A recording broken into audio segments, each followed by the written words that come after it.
ಏನು ಮುದ್ದೆನೇ ತಾನೇ ತಿನ್ನೋದು, ಏನೋ ದೊಡ್ಡದಾಗಿ ಬ್ರೇಕ್ಫಾಸ್ಟ್ ತಿನ್ನೋ ಥರ ಮಾತಾಡ್ತಿರಲ್ಲ. ತಗೊಳ್ಳಿ, ಮ್ಯಾಂಗೋ ನಿಮಗೆ ಕಟ್ ಮಾಡಿ ಇಟ್ಟಿರೋದು. ಮೊಸರು ಬಜ್ಜಿಗೆ ಇದರಲ್ಲೇ ಎಲ್ಲ ಹಾಕ್ಬಿಟ್ಟಿದ್ದೀನಿ ನಾನು. ಈರುಳ್ಳಿ, ಟೊಮ್ಯಾಟೊ, ಹಸಿಮೆಣಸಿನ್ಕಾಯಿ, ಕೊತ್ತಂಬರಿ ಸೊಪ್ಪು, ಸೌತೆಕಾಯಿ ಇಷ್ಟೂ ಹಾಕ್ಬಿಟ್ಟಿದ್ದೀನಿ. ಇಲ್ಲಿ ಮೊಸರಿಗೆ ಸ್ವಲ್ಪ ಸಾಲ್ಟ್ ಹಾಕಿ ಇಟ್ಟಿದ್ದೀನಿ. ಇದೆಲ್ಲ ಒಂದು ರೌಂಡ್ ಮಾಡ್ಕೊಂಬಿಟ್ರೆ 2 ಸೆಕೆಂಡಲ್ಲಿ ಆಗೋದು.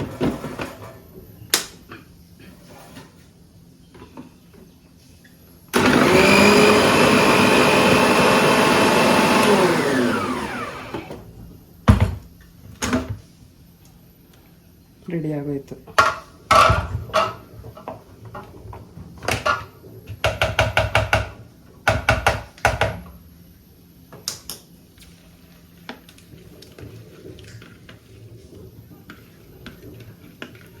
ಇದು ಬಂದು ಚಾಪಿಂಗ್ ಪ್ಲೇಡು, ಈ ಥರ ಇರುತ್ತೆ ಇದು. ಮತ್ತು ಇದು ಬಂದು ಸ್ಲೈಸ್ ಮಾಡುತ್ತೆ. ನಮಗೆ ಈರುಳ್ಳಿ ಎಲ್ಲ ಸ್ಲೈಸಿಂಗ್ ಬೇಕಾಗುತ್ತಲ್ವ, ಈ ಬೋಂಡಾ ಬಜ್ಜಿಗಾಗಿರ್ಬೋದು, ಒಗ್ಗರಣೆಗಾಗಿರ್ಬೋದು, ಅದಕ್ಕೆಲ್ಲ ಹಾಕೋದಕ್ಕೆ ಸ್ಲೈಸ್ ಮಾಡೋಕ್ಕಾಗತ್ತೆ. ನಮಗೆ ಇದು ಹಿಟ್ಟು ಕಲಸೋದಕ್ಕೆ ಬಂದು ಗ್ರೇಟ್ ಮಾಡೋದಕ್ಕೆ ಇದನ್ನೆಲ್ಲ ಇದಕ್ಕೆ ಹಾಕ್ಕೊಡೋದು. ಆ್ಯಕ್ಚುಲಿ ಇದೆರಡನ್ನ ಬಂದುಬಿಟ್ಟು ಇದಕ್ಕೆ ಹಾಕ್ಬೇಕು. ನಮ್ಮನೆ ವಾಷಿಂಗ್ ಮಿಷಿನ್ ಏನು ಸೌಂಡ್ ಮಾಡ್ತಾರೆ. ಇದೆರಡನ್ನ ಇದಕ್ಕೆ ಹಾಕೋದು ಆ್ಯಕ್ಚುಲಿ ಈ ಥರ. ಇಷ್ಟೇನಾ? ಇದು ಸ್ಲೈಸಿಂಗ್ ಮಾಡುತ್ತೆ, ತುಂಬ ಶಾರ್ಪ್ ಇರುತ್ತೆ. ಇದು ತುಂಬ ಕೇರ್ಫುಲ್ಲಾಗಿರಬೇಕು. ಇದು ಅಷ್ಟೇ ಗ್ರೇಟ್ ಮಾಡುತ್ತೆ ಇದು. ಯಾಕಂದರೆ 2 ಸೆಕೆಂಡಲ್ಲಿ ಇನ್ನೊಂದಿದ ತಕ್ಷಣ ಎಲ್ಲ ಪಟ್ಟ ತಾಗೋದು. ಸೊ ರೆಡಿ ಆಯಿತು ಮೊಸರು ಬಜ್ಜಿ ಪಲಾವ್ ಜೊತೆ.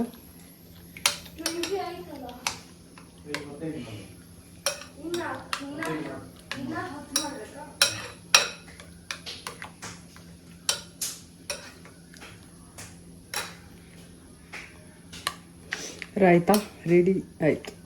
ಇವಾಗ ಈ ಬಾಕ್ಸಿಗೆ ಬಾಳೆಹಣ್ಣು ಹಟ್ಟಿದ್ದೀನಿ.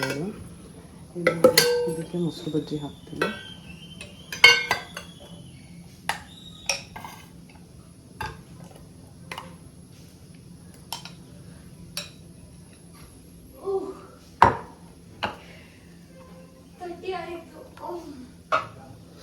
ನನ್ನ ಮಗಳಿಗೆ ಮೊಸರು ಬಜ್ಜಿ ಅಂದರೆ ಪ್ರಾಣ.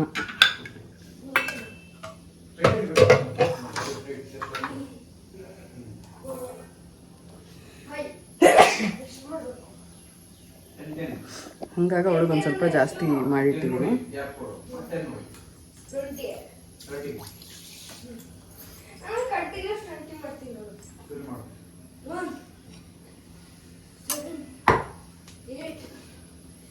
ಮೊಸರು ಬಜ್ಜಿ ಆಯಿತು. ಫ್ರೂಟ್ಸ್ ಎಲ್ಲ ಹಾಕಿದ್ದೆ ಸ್ವಲ್ಪ, ಹಾಗೆ ಸಲಾಡ್ ಕೂಡ ಮಾಡೋಣ ಅಂತ ಅಂದ್ಕೊಂಡೆ, ಆಗಲಿಲ್ಲ. ಪಲಾವ್ ಮಾಡಿದೆ. ಪಲಾವು, ಮೊಸರು ಬಜ್ಜಿ, ಹಾಗೆ ಸ್ವಲ್ಪ ಬೇರೆ ಕೆಲಸಗಳೆಲ್ಲ ಇತ್ತು. ಅದೆಲ್ಲ ಮುಗಿಸೋ ಅಷ್ಟರಲ್ಲಿ ಆಗೋಗುತ್ತೆ. ಹಾಗೆ ವೀಡಿಯೋ ಪೋಸ್ಟ್ ಮಾಡಬೇಕಾಗಿತ್ತು. ಈ ಥರ ಒಂದಷ್ಟು ಆಗೋಗ್ತಾ ಇದೆ. ಹಾಗಾಗಿ ನಾನು ಏನಂತ ಅಂದ್ಕೊಂಡಿದ್ದೀನಿ, ಡೈಲಿ ವೀಡಿಯೋನ ಬೆಳಗ್ಗೆ ಕೂತ್ಕೊಂಡು ಎಡಿಟ್ ಮಾಡಿ ಸಂಜೆ ಅಷ್ಟರಲ್ಲಿ ಹಾಕೋಣ ಅಂತ ಅಂದ್ಕೊಂಡಿದ್ದೀನಿ. ಸಂಜೆ ಒಂದು 7:30, 8 ಹಂಗೆ ಹಾಕೋಣ ಅಂತೇಳಿ. ನಿಮಗೆಲ್ಲ ಓಕೆನಾ ಏನು ಅಂತೇಳಿ ಕಮೆಂಟ್ ಸೆಕ್ಷನಲ್ಲಿ ತಿಳಿಸಿ. ನನಗೆ ಸಾಕಷ್ಟು ಜನ ಕೇಳ್ತಾ ಇದ್ರಿ, ವೀಡಿಯೋ ಯಾಕೆ ಮಾಡಿರಲಿಲ್ಲ ಅಂತ ಕ್ಲಾರಿಟಿ ಕೊಡಿ ಏನು ಅಂತ ಹೇಳಿ. ತುಂಬಾ ಸಿಂಪಲ್ ಇದು ಆ್ಯಕ್ಚುಲಿ. ಇದಕ್ಕೆ ನೀವು ವಿಡಿಯೋ ಮಾಡ್ತಾ ಇರ್ತಿದ್ದು ಅಂತ ಅಂದ್ಕೊಳ್ತೀರ ನೀವು. ಖಂಡಿತ ಹೌದು. ನನಗೇನು ಗೊತ್ತಾ, ಯಾರಾದರೂ ಒಂದು ಸ್ವಲ್ಪ ಈ ಥರ ಆರ್ಡರ್ ಕಮೆಂಟ್ ಮಾಡೋದಾಗಿರ್ಬೋದು, ನನ್ನ ಬಗ್ಗೆ ಮಾತಾಡೋದಾಗಿರ್ಬೋದು, ಇದೆಲ್ಲ ನನಗೆ ಅಷ್ಟು ಸಹಿಸ್ಕೊಳ್ಳೋಕ್ಕಾಗ್ತಿರ್ಲಿಲ್ಲ ನಾನು ಇದ್ದಿದ್ದಂಥ ಫೇಸಲ್ಲಿ. ಅಂತ ಅಂದರೆ ನನಗೆ ಸ್ವಲ್ಪ ಆ ಮನೇಲಿದ್ದಾಗ ಹೆಲ್ತ್ ಇಶ್ಯೂ ಆಗಿತ್ತು. ಅದೆಲ್ಲ ಒಂದು ಸ್ವಲ್ಪ ಟೆನ್ಷನ್ ಆಗಿತ್ತು. ಇಲ್ಲಿಗೆ ಬಂದಿದ್ದ ತಕ್ಷಣವೇ ಹುಷಾರಿಲ್ಲದೆ ಆಯಿತು. ಅದೆಲ್ಲ ಸರಿ ಹೋಯಿತು. ಅದಾದಮೇಲೆ ನನಗೆ ಅದೆಲ್ಲ ಸಹಿಸ್ಕೊಳ್ಳೋಕ್ಕಾಗ್ತಿರ್ಲಿಲ್ಲ, ಏನೇನೋ ಮಾತುಗಳೆಲ್ಲ. ಸೊ ಹಾಗಾಗಿ ನಾನು ಬೇಡ ಇದ್ರ ಸವಾಸ ಅಂತ ಸುಮ್ಮನೆ ಆಗಿಬಿಟ್ಟಿದ್ದೆ. ಅದೇ ಒಂದು ಕಾರಣಕ್ಕೆ ನಾನು ಸುಮ್ಮನೆ ಆಗಿದ್ದು. ಅದು ಬಿಟ್ಟು ಇನ್ನೇನು ಬೇರೆ ರೀಸನ್ ಇಲ್ಲ ಆ್ಯಕ್ಚುಲಿ. ಇದೆಲ್ಲ ಸ್ಟಾಪ್ ಮಾಡಿದ್ರೆ ಅವಾಗ ಯಾರೂ ಮಾತಾಡೋಲ್ಲ ಅಲ್ವಾ, ಯಾರೂ ಕಮೆಂಟ್ ಮಾಡಲ್ಲ ಅಲ್ವಾ ಅಂತ ಹೇಳಿ ಈ ಥರ ನಾನು ಒಂದು ಡಿಸಿಷನ್ನ ತೊಗೊಂಡಿದ್ದೆ.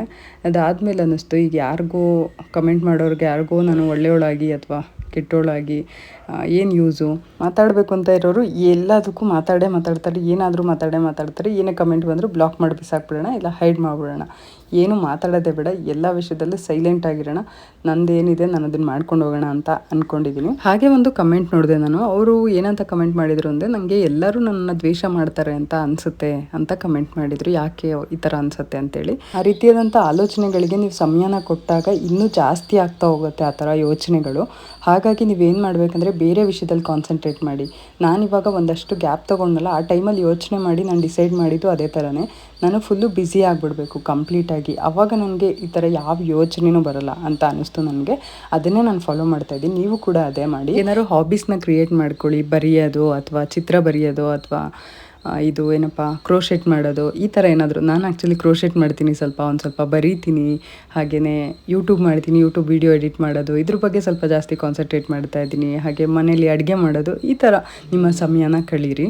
ಆಗ ನಿಮ್ಮ ಆಲೋಚನೆಗಳು ಚೇಂಜ್ ಆಗ್ತಾ ಹೋಗುತ್ತೆ. ಖಂಡಿತ ಇದನ್ನು ಟ್ರೈ ಮಾಡಿ ನೋಡಿ, ಆಮೇಲೆ ನನಗೆ ಕಮೆಂಟ್ ಸೆಕ್ಷನಲ್ಲಿ ತಿಳಿಸಿ. ತಿಂಡಿ ತಿನ್ನಬೇಕಿದ್ರೆ ನಾನು ಯೂಶ್ವಲಿ ಏನು ಮಾಡ್ತೀನಿ, ಈ ಥರ ಹಳೆ ಸಾಂಗ್ಸ್ ಹಾಕ್ಕೊಳ್ತೀನಿ. ಇದು ನನ್ನ ಮೋಸ್ಟ್ ಫೇವ್ರೆಟ್ ಸಾಂಗ್ ಅಂತಲೇ ಹೇಳ್ಬೋದು. ಬಾನಿಗೊಂದು ಎಲ್ಲಿದೆ ನಿನ್ನ ಆಸೆಗೆಲ್ಲಿ ಕೊನೆ ಇದೆ. ಈ ಸಾಂಗ್ ನನಗೆ ತುಂಬಾ ಇಷ್ಟ. ರಾಜ್ಕುಮಾರ್ ಅವ್ರ ಸಾಂಗು ಆಲ್ಮೋಸ್ಟ್ ಎಲ್ಲ ಇಷ್ಟ ಆಗುತ್ತೆ ನನಗೆ. ಅದರಲ್ಲಿ ಇದು ನನ್ನ ಮೋಸ್ಟ್ ಫೇವ್ರೆಟ್ ಸಾಂಗ್ ಅಂತಲೇ ಹೇಳ್ಬೋದು. ನಾನು ಸಾಂಗ್ಸ್ ಎಲ್ಲ ಹಾಕ್ಕೊಂಡ್ರೆ ಹಳೆ ಸಾಂಗ್ಸೇ ಹಾಕ್ಕೊಂಡು ಕೇಳೋದು. ಈಗಿನ ಸಾಂಗ್ಸ್ ಎಲ್ಲ ಸ್ವಲ್ಪ ಕಮ್ಮಿ ನಾನು ಕೇಳೋ ಅಂಥದ್ದೇನಿದ್ರು ಹಳೆ ಸಾಂಗ್ಸೇ. ರಾಜ್ಕುಮಾರ್ದು, ವಿಷ್ಣುವರ್ಧನ್ದು, ಈ ಥರ ಹಳೆ ಸಾಂಗ್ಗಳನ್ನ ಕೇಳ್ತಾ ಇರ್ತೀನಿ ನಾನು. ಇವಾಗ ಬೆಳಗ್ಗೆ ವ್ಲಾಗ್ನ ಸ್ಟಾರ್ಟ್ ಮಾಡಿದೆ. ಅದಾದಮೇಲೆ ನಾನು ನೈಟ್ ಕಂಟಿನ್ಯೂ ಮಾಡ್ತಾಯಿದ್ದೀನಿ. ಇವಾಗ ರಾತ್ರಿ ಊಟಕ್ಕೆ ಬಸ್ಸಾರು ಮಾಡೋಣ ಅಂತ ಮಾಡ್ತಾಯಿದ್ದೆ. ಸಿಂಪಲ್ಲಾಗಿ ರೆಸಿಪಿ ಕೂಡ ಶೇರ್ ಮಾಡ್ತೀನಿ. ಇದಕ್ಕೇನಿಲ್ಲ, ಸೊಪ್ಪಿನ ಬಸ್ಸಾರಿಗೆ ನಾನು ಈರುಳ್ಳಿ ಹಾಕೋದಿಲ್ಲ. ಬೆಳ್ಳುಳ್ಳಿ, ಜೀರಿಗೆ ಮತ್ತು ಹುಣಸೆಹಣ್ಣು ನೆನೆಸಿಟ್ಕೊಂಡಿರ್ತೀನಿ. ಬೆಳ್ಳುಳ್ಳಿ, ಜೀರಿಗೆ, ಹುಣಸೆಹಣ್ಣು, ಚಿಲ್ಲಿ ಪೌಡರು, ಹಾಗೆಯೇ ಕೊತ್ತಂಬರಿ ಸೊಪ್ಪು ಮತ್ತು ಬೇಯಿಸಿಟ್ಕೊಂಡಿರುವಂಥ ಕಾಳು, ಇಷ್ಟನ್ನು ಹಾಕ್ಕೊಳ್ತೀನಿ.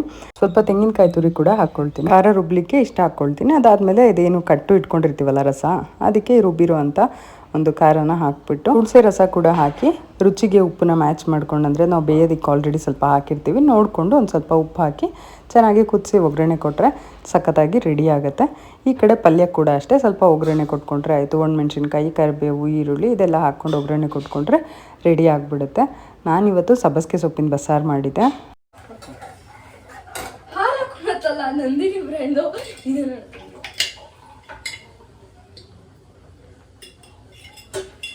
ಇದು ನಮ್ಮೊಂದು ಪ್ರೋಟೀನ್ ಪೌಡರು, ನಮ್ಮ ಬ್ರ್ಯಾಂಡ್ ಪ್ರೋಟೀನ್ ಪೌಡರ್ ಹೇಗಿರುತ್ತೆ ನೋಡಿ. ಇದು ಬಂದು ನ್ಯಾಚುರಲ್ ಕಲರ್. ಕೋಕೋ ಪೌಡರ್ ಹಾಕು. ಇನ್ನು ಒಂದು ಬರುತ್ತೆ ಚಾಕ್ಲೇಟ್ ಫ್ಲೇವರ್. ಮಾಡ್ಕೊಡು. ಮಾಡ್ಕೊಡ್ತೀನಿ.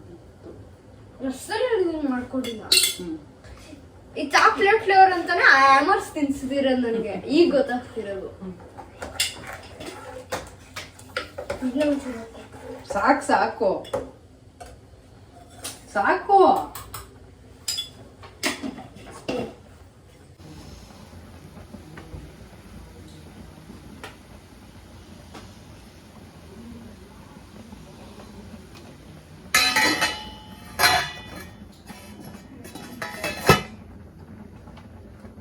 ಸಾಂಬಾರು ಕೂಡ ರೆಡಿ ಆಯಿತು. ಈ ಕಡೆ ಮುದ್ದೆಗೆ ಇಟ್ಟಿದ್ದೆ, ಅದು ಕೂಡ ರೆಡಿ ಆಗ್ತಾಯಿದೆ. ಚೆನ್ನಾಗಿ ಕುದ್ದಿದೆ. ಇವಾಗ ಮುದ್ದೆ ಕೂಡ ಕಟ್ಕೊಂಡ್ರೆ ಊಟಕ್ಕೆ ರೆಡಿ ಆಯಿತು. ಇವತ್ತು ಅನಿಲ್ ಕೂಡ ಬೇಗ ಬರ್ತಾರೆ, ಎಲ್ಲ ಒಟ್ಟಿಗೆ ಕುತ್ಕೊಂಡು ಊಟ ಮಾಡೋಣ ಅಂತ ಅಂದ್ಕೊಂಡಿದ್ದೀನಿ. ಬೆಳ್ಳಿ ಒಬ್ಳಿಗೆ ಸ್ವಲ್ಪ ಬೇಗ ಹಾಕ್ಕೊಡ್ಬೇಕು, ಅವಳು ಹೊಟ್ಟೆ ಹಸಿವು ಅಂತ ಇದ್ಲು, ಮಧ್ಯಾಹ್ನ ಸರಿಯಾಗಿ ಊಟ ಮಾಡಿಲ್ಲ ಅಂತ. ಸೊ ಅವಳೊಬ್ಳು ಊಟ ಮಾಡ್ಕೊತಾಳೆ. ಅದಾದಮೇಲೆ ಅನಿಲ್ ನಾನು ಒಟ್ಟಿಗೆ ಕೂತ್ಕೊಂಡು ಊಟ ಮಾಡ್ತೀವಿ ನಮ್ಮ ಕೃಷ್ಣನ ಜೊತೆಗೆ. ಇವಾಗ ನಾನೇನೋ ತಗೊಳ್ಳೋಣ ಅಂತ ಬಂದೆ, ಫ್ರಿಡ್ಜ್ ಏನಕ್ಕೆ ತೆಗ್ದೆ ಅಂತಲೇ ನಂಗೆ ನಿಜ ಗೊತ್ತಾಗಲಿಲ್ಲ. ವಿಡಿಯೋ ಶೂಟ್ ಮಾಡೋಕ್ಕೆ ಅಂತ ಇಟ್ಟಿದ್ದೆ ಸದ್ಯಕ್ಕೆ, ಹಂಗಾಗಿ ಗೊತ್ತಾಯಿತು. ನಾನು ಏನಕ್ಕೆ ಫ್ರಿಡ್ಜ್ ತೆಗ್ದೆ ಅಂತ ನನಗೆ ಗೊತ್ತಾಗ್ತಿಲ್ಲ ಆ್ಯಕ್ಚುಲಿ. ಆಮೇಲೆ ನೆನ್ಪು ಮಾಡ್ಕೊಳ್ಳೋಣ ಅಂತ ಹೇಳಿ ಕ್ಲೋಸ್ ಮಾಡ್ತಾಯಿದ್ದೀನಿ. ನಿಮ್ಮಲ್ಲಿ ಎಷ್ಟು ಜನಕ್ಕೆ ಈ ಥರ ಅನಿಸುತ್ತೆ ಅಂತೇಳಿ ತಿಳಿಸಿ. ನಾನಂತೂ ಸುಮಾರು ಸರಿ ಹಿಂಗೆ ಮಾಡ್ತೀನಿ. ಕಿಚನ್ಗೆ ಬರ್ತೀನಿ, ಏನಕ್ಕೆ ಅಂತ ಗೊತ್ತಾಗಲ್ಲ ಒಂದೊಂದು ಸರಿ. ಏನೋ ಮಾಡಬೇಕಿತ್ತಲ್ಲ ಅಂತ ಅಂದ್ಕೊಳ್ತೀನಿ, ಎಷ್ಟು ನೆನ್ಪು ಮಾಡಿಕೊಂಡ್ರು ನೆನಪಾಗೋದೇ ಇಲ್ಲ. ಆಮೇಲೆ ಯಾವಾಗೋ ಒಂದು ಸ್ವಲ್ಪ ಹೊತ್ತು ಬಿಟ್ಟು ನೆನಪಾಗೋ ಅಂಥದ್ದು. ನಾನು ಏನಕ್ಕೆ ಫ್ರಿಡ್ಜ್ ತೆಗ್ದೆ ಅಂತ ಅಂದರೆ, ಕರ್ಬೇವಿನ ಸೊಪ್ಪು ತೊಗೊಳ್ಳೋಣ ಅಂತ ಫ್ರಿಡ್ಜ್ ತೆಗ್ದೆ. ಆದರೆ ಕರ್ಬೇವಿನ ಸೊಪ್ಪನ್ನ ಹೊರಗೆ ಆಲ್ರೆಡಿ ಎತ್ತಿಟ್ಬಿಟ್ಟಿದ್ದೆ ನಾನು ಒಗ್ಗರಣೆಗೆ. ಅದೇ ಸೊಪ್ಪು ಒಗ್ಗರಣೆ ಹಾಕಬೇಕಿತ್ತಲ್ಲ, ಹಾಗಾಗಿ ಸಾರೆಲ್ಲ ರೆಡಿ ಮಾಡಿಟ್ಟು ಮುದ್ದೆಗೆ ಕೂಡ ರೆಡಿ ಮಾಡಿ ಸ್ವಲ್ಪ ಸಾಂಬಾರಿಗೆ ಮತ್ತು ಸೊಪ್ಪಿಗೆ ಒಗ್ಗರಣೆ ಕೊಟ್ಕೊಂಡು ಪಲ್ಯ ಮಾಡಿಕೊಂಡ್ರೆ ಊಟ ಮಾಡೋಕ್ಕೆ ಸರಿ ಆಗುತ್ತೆ ಅಂಥೇಳಿ ರೆಡಿ ಮಾಡ್ಕೊಳ್ತಾ ಇದ್ದೆ. ಆವಾಗ ಮರ್ತೋಯ್ತು ಕರ್ಬೇವಿನ ಸೊಪ್ಪು ಎಲ್ಲಿ ಇಟ್ಟಿದೆ ಅಂತೇಳಿ. ಆಮೇಲೆ ನೋಡಿದ್ರೆ ಪ್ಲೇಟಲ್ಲೇ ಇಟ್ಟಿದ್ದೀನಿ. ಆಮೇಲೆ ನೆನಪಾಯಿತು. ಇವಾಗ ಪಲ್ಯ ಕೂಡ ರೆಡಿ ಆಯಿತು.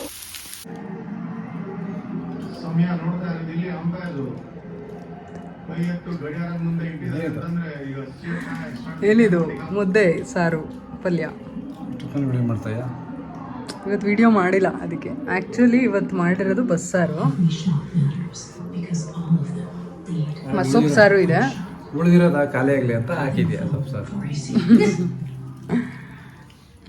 ಚೆನ್ನಾಗಿದೆಯಲ್ಲ. ನಿಮ್ಗೆ ಬೇಡ ಅಂತಾನೆ ಆಪ್ಷನ್ ಕೊಟ್ಟೆ ತಾನೇ, ಆಪ್ಷನ್ ಕೊಡಲಿಲ್ವಾ? ಕೊಟ್ನಾ ಇಲ್ವಾ? ಆಪ್ಷನ್ ಕೊಟ್ಟಿದ್ದಾರೆ, ಸ್ವಲ್ಪ ಥರ ತಿಂದರೆ ಖಾಲಿ ಆಗಲಿ ಅಂತ ಹೇಳಿದ ಸರ್ ನೀವು. ಇವತ್ತು ಅಪರೂಪಕ್ಕೆ ಅನಿಲ್ ಪಾತ್ರೆ ತೊಳಿತಾ ಇದ್ದಾರೆ. ಅಂದರೆ ನಾನು ಅಡುಗೆಗೆ ಮುಂಚೆ ಸ್ವಲ್ಪ ಊಟಕ್ಕೆ ಮುಂಚೆ ಪಾತ್ರೆಗಳನ್ನ ಸ್ವಲ್ಪ ತೊಳೆದಿಟ್ಟಿದ್ದೆ. ಊಟ ಆದಮೇಲೆ ಒಂದು ಸ್ವಲ್ಪ ಪಾತ್ರೆ ಇತ್ತು, ಅದನ್ನು ಅನಿಲ್ ತೊಳಿತೀನಿ ಅಂತ ತೊಳಿತಾ ಇದ್ದಾರೆ. ಅಂದರೆ ನಾನು ಏನು ಮಾಡಲ್ವಲ್ಲ, ಮಾಡ್ತೀನಿ ಬಿಡು, ಇದನ್ನಾದರೂ ಇವತ್ತೊಂದಿನಾದರೂ ಪಾತ್ರೆ ತೊಳಿತೀನಿ ಅಂತ ತೊಳಿತಾ ಇದ್ದಾರೆ. ಅವರು ಬೆಳಗ್ಗೆ ಎದ್ದು ಅಂದರೆ ಜಿಮ್ಗೆ ಹೋಗ್ಬಿಡ್ತಾರಲ್ಲ, ಹಂಗಾಗಿ ಟೈಮ್ ಸಾಕಾಗಲ್ಲ. ಜಿಮ್ಗೆ ಹೋಗಿ ಅವ್ರು ಬಂದು ರೆಡಿಯಾಗಿ ಆಫೀಸ್ಗೆ ಹೋಗ್ತಾರೆ, ಮತ್ತು ರಾತ್ರಿ ಬಂದ್ಬಿಟ್ಟು ಊಟ ಮಾಡ್ತಾರೆ, ಮಲ್ಕೊತಾರೆ. ಇಷ್ಟೇ ಜೀವನ, ಇನ್ನೇನಿಲ್ಲ. ವೀಕ್ ಡೇಸಲ್ಲಿ ಇಷ್ಟೇ ಇರುತ್ತೆ. ಇನ್ನು ವೀಕ್ ಡೇಸಲ್ಲೆಲ್ಲ ಸುಸ್ತಾಗಿರೋದನ್ನು ವೀಕೆಂಡಲ್ಲಿ ಸುಧಾರಿಸ್ಕೊಳ್ತಾರೆ. ಇಷ್ಟೇ ಆಗಿರುತ್ತೆ ಅಷ್ಟೇ. ವೀಕೆಂಡಲ್ಲಿ ಜಿಮ್ ಸ್ವಲ್ಪ ಜಾಸ್ತಿ ಟೈಮ್ ತೊಗೊಳ್ತಾರೆ, ವೀಕ್ ಡೇಸಲ್ಲಿ ಸ್ವಲ್ಪ ಕಮ್ಮಿ ಹೊತ್ತು ಜಿಮ್ಗೆ ಹೋಗಿ ಬರ್ತಾರೆ. ಜಿಮ್ಮಲ್ಲಿ ಟೈಮ್ ಸ್ಪೆಂಡ್ ಮಾಡೋದು ಅವ್ರಿಗಿಷ್ಟ, ಹಾಗಾಗಿ ಅಲ್ಲೇ ಜಾಸ್ತಿ ಸಮಯ ಕಳೀತಾರೆ. ಅದು ಬಿಟ್ಟರೆ ಮೂವಿ ನೋಡೋದು ಇಷ್ಟ ಅವ್ರಿಗೆ. ಸೊ ಮನೇಲಿದ್ದಾಗೆಲ್ಲ ಮೂವಿ ನೋಡ್ಕೊಂಡಿರ್ತಾರೆ. ಈ ಥರ ಟೈಮ್ ಪಾಸ್ ಆಗುತ್ತೆ. ಇನ್ನು ವೀಕೆಂಡ್ ಬಂದರೆ ನಾನ್ ವೆಜ್ ಅದು ಇದು ಮಾಡ್ಕೊಳೋದು, ಮತ್ತು ಅಲ್ಲಿ ಇಲ್ಲಿ ಹೋಗೋ ಕೆಲಸ ಸ್ವಲ್ಪ ಜಾಸ್ತಿ ಇದೆ ಇವಾಗ. ಹೊರಗಡೆ ಹೋಗೋದು, ಸ್ವಲ್ಪ ಬೇರೆ ಕೆಲಸಗಳೆಲ್ಲ ನಡೀತಾ ಇರೋದ್ರಿಂದ ಸೊ ಅಲ್ಲಿಗೆ ಹೋಗೋದು ಬರೋದು ಈ ಥರ ಎಲ್ಲ ಇರುತ್ತೆ. ಅಷ್ಟು ಸಮಯ ಆಗೋದಿಲ್ಲ. ಬಟ್ ಇದ್ದಾಗ ಈ ರೀತಿ ಏನಾದರೂ ಹೆಲ್ಪ್ ಮಾಡಂತೂ ಕೊಡ್ತಾರೆ. ನಾನು ಅದೇ ರೇಗಿಸ್ತಾ ಇದ್ದೆ, ಏನಪ್ಪ ಇವತ್ತು ಅಡುಗೆ ಮನೆ ಪಾತ್ರೆ ಕಡೆ ಬಂದುಬಿಟ್ಟಿದ್ದೀರಾ ಅಂತೇಳಿ. ಅದಕ್ಕೆ ನಗ್ತಾಯಿದ್ರು. ನಕ್ಕೊಂಡು ಪಾತ್ರೆ ಏನೋ ತೊಳ್ಕೊಟ್ರು. ಇವತ್ತು ನಾನು ಪನ್ನೀರ್ ಗ್ರೇವಿ ಮಾಡಿಬಿಟ್ಟು ಚಪಾತಿ ಮಾಡೋಣ ಅಂತ ಮಾಡ್ತಾಯಿದ್ದೀನಿ. ಹಾಗೆಯೇ ಇದ್ರ ಬಗ್ಗೆ ತುಂಬ ಜನ ಕೇಳ್ತಾಯಿದ್ರಿ, ನಮ್ಮ ಪ್ರೀತಿ ಫುಡ್ ಪ್ರೊಸೆಸರ್ ಬಗ್ಗೆ ತುಂಬ ಜನ ಕೇಳ್ತಾಯಿದ್ರೆ, ಅದನ್ನು ಕೂಡ ಇವತ್ತು ನಾನು ನಿಮ್ಮ ಜೊತೆ ಶೇರ್ ಮಾಡ್ಕೊಳ್ತೀನಿ ಇವತ್ತಿನ ಬ್ಲಾಗಲ್ಲಿ. ಬನ್ನಿ, ಇವಾಗ ಫಸ್ಟು ಪನ್ನೀರನ್ನ ಕಟ್ ಮಾಡ್ಕೊಳ್ತೀನಿ. ಓಕೆ.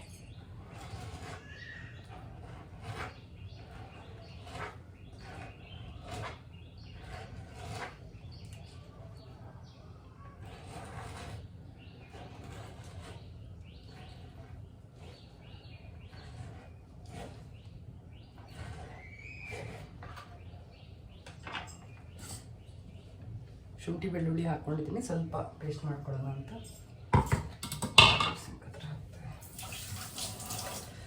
ಬೆಳ್ಳುಳ್ಳಿ ಪೇಸ್ಟ್ ಮಾಡ್ಕೊಂಡು ಇದಕ್ಕೆ ಹಾಕ್ಕೊಂಡಿದ್ದೀನಿ. ಪನ್ನೀರ್ ಟಿಕ್ಕಾ ಮಸಾಲ ಮಾಡೋಣ ಅಂತೇಳಿ, ಅದಕ್ಕೆ ಇದು ಮೊಸರು ಎಲ್ಲ ಹಾಕಿ ಸ್ವಲ್ಪ ಮ್ಯಾರಿನೇಟ್ ಮಾಡೋಣ ಅಂತ ಇದಕ್ಕೆ ಶುಂಠಿ ಬೆಳ್ಳುಳ್ಳಿ ಪೇಸ್ಟ್ ಹಾಕ್ಕೊಂಡಿದ್ದೀನಿ. ಇನ್ನು ಇಲ್ಲಿ ಕ್ಯಾಪ್ಸಿಕಮ್ಮು, ಈರುಳ್ಳಿ ಮತ್ತು ಒಂದೆರಡು ಹಸಿಮೆಣ್ಸಿನ್ಕಾಯಿ ತೊಗೊಂಡಿದ್ದೀನಿ. ಹಾಗೆಯೇ ಟೊಮೆಟೊ ಪ್ಯೂರಿ ಮಾಡಲಿಕ್ಕೆ 2 ಟೊಮೆಟೊ ಹಾಕ್ಕೊಂಡಿದ್ದೀನಿ. ಇನ್ನು ಇಲ್ಲಿ ಒಗ್ಗರಣೆಗೆ ಆನಿಯನ್ ಚಾಪ್ ಮಾಡ್ಕೊಳ್ಳೋಣ ಅಂತ ಹಾಕ್ಕೊಂಡಿದ್ದೀನಿ.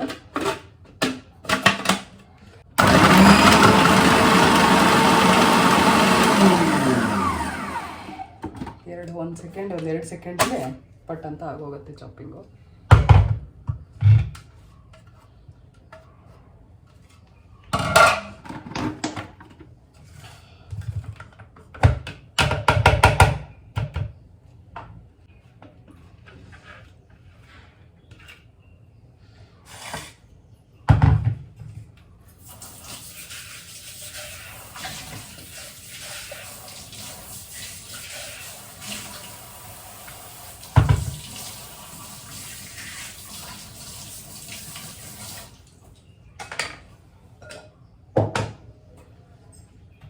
ಇವಾಗ ಗೋಧಿ ಹಿಟ್ಟು ಕಲಸೋದಕ್ಕೆ ಈ ಒಂದು ಬ್ಲೇಡ್ ತೊಗೊತಾ ಇದ್ದೀನಿ. ಇದು ಬಂದು ಚಾಪಿಂಗ್ ಬ್ಲೇಡು, ಸ್ಟೀಲ್ ಇರುತ್ತೆ. ಇದು ಬಂದು ನಾರ್ಮಲ್ ಫೈಬರ್ ಥರ ಇರುತ್ತೆ. ಗೋಧಿ ಹಿಟ್ಟು ಹಾಕ್ಕೊಂಡು ಸ್ವಲ್ಪ ಸಾಲ್ಟ್ ಹಾಕ್ಕೊಂಡು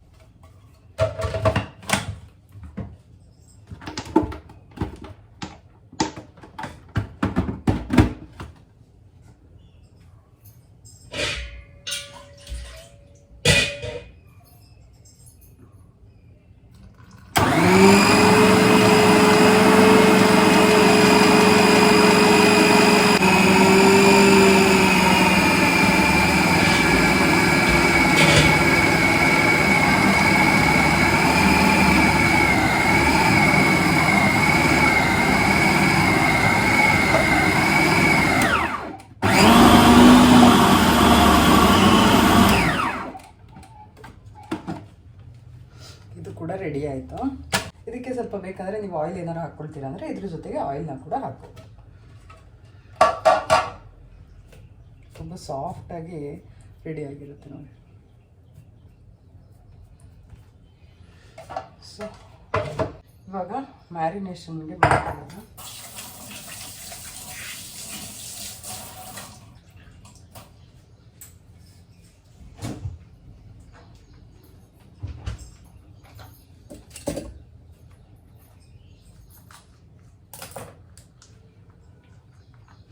ಇವಾಗ ಮ್ಯಾರಿನೇಷನ್ಗೆ ನಾನು 8 ಮಿನಿಟ್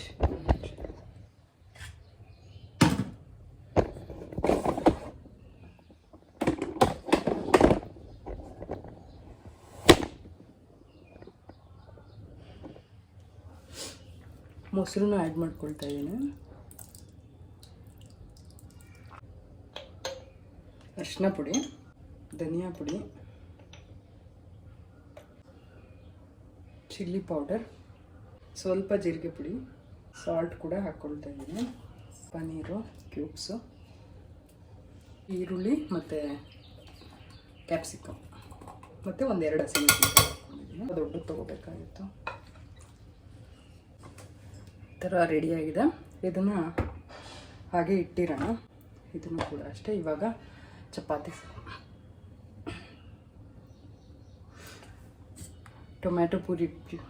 ಟೊಮ್ಯಾಟೊ ಪ್ಯೂರಿ ಕೂಡ ರೆಡಿಯಾಗಿದೆ. ಟೊಮ್ಯಾಟೊ ರುಬ್ಕೊಂಡು ಇಟ್ಕೊಂಡಿದ್ದೀನಿ. ಈರುಳ್ಳಿ ರೆಡಿ ಇದೆ ಮತ್ತು ಇದು ರೆಡಿ ಇದೆ. ಒಂದು 5 ನಿಮಿಷ ಇದು ಇದಾಗಲಿ. ಅಷ್ಟರಲ್ಲಿ ಒಗ್ಗರಣೆ ಹಾಕ್ಕೊಂಬಿಡೋಣ. ಇದನ್ನೆಲ್ಲ ಒಗ್ಗರಣೆಗೆ ಸ್ವಲ್ಪ ಬಟರ್ ಹಾಕ್ಕೊಳ್ತಾ ಇದ್ದೀನಿ. ಹಾಗೆ 1 ಚಮಚ ಎಣ್ಣೆ ಕೂಡ ಹಾಕ್ಕೊಂಡಿದ್ದೀನಿ. ಪಲಾವ್ ಎಲೆ, ಲವಂಗ, ಚಕ್ಕೆ, ಏಲಕ್ಕಿ. ಇಲ್ಲಿ ಮಸಾಲೆ ಸಾಮಾನು ಹಾಕ್ಕೊಂಡಿರೋದ್ರಿಂದ ನಾನು ಜಾಸ್ತಿ ಮಸಾಲೆ ಹಾಕ್ಬಿಡುತ್ತೆ ಅಂತ ಗರಂ ಮಸಾಲ ಹಾಕ್ಕೊಂಡಿಲ್ಲ. ಚಕ್ಕೆ ಲವಂಗ ಇದೇ ಸಾಕಾಗುತ್ತೆ ಅಂತ.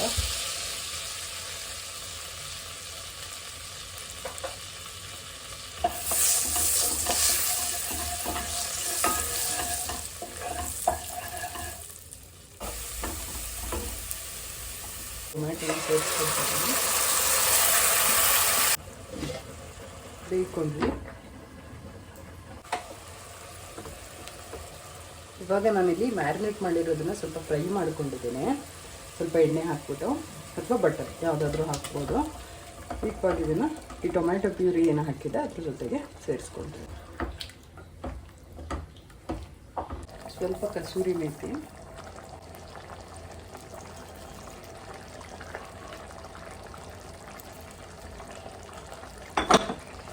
ರುಚಿಗೆ ಒಂದು ಸ್ವಲ್ಪ ಉಪ್ಪು ಹಾಕ್ಕೊಂಡಿದ್ದೀನಿ. ಸ್ವಲ್ಪ ಹಾಕಿದ್ದೆ ಆವಾಗಲೇ. ಇವಾಗ ಇದನ್ನು ಮುಚ್ಚಿ ಒಂದು 3 ನಿಮಿಷ 4 ನಿಮಿಷ ಕುದಿಸಿದ್ರೆ ರೆಡಿ ಆಯಿತು ಪನ್ನೀರ್ ಗ್ರೇವಿ.